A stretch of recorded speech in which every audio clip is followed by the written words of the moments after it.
Milyon-milyong pisong halaga ng umano'y shabu ang nasaba sa magkahiwalay na operasyon sa Imus, Cavite. 3 suspect ang inaresto na hindi nagbigay ng pahayag. May unang balita, si Bam Alegre. Sinalakay ang bahay na ito sa barangay Buhay na Tubig sa Imus, Cavite bilang bahagi ng bypass operation ng PNP Drug Enforcement Group.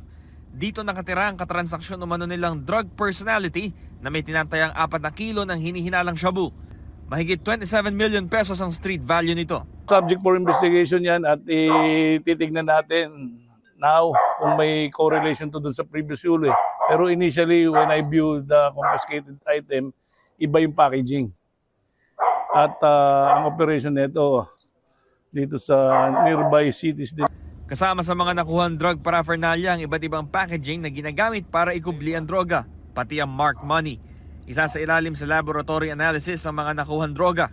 Sasampahan naman ng mga reklamo kaugnay sa pagtutulak ng droga ang suspect na tumanggi magbigay ng pahayag sa GMA Integrated News. Karugtong ang drug operation na ito ng isa pang malaking operasyon ng PDEG sa barangay Pasong Buaya 2 sa Imus, Cavite rin.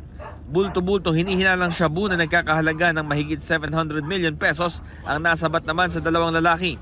Pagkain para sa isda ang nakalagay sa mga paketeng ito na nakasilid sa 4 na sako.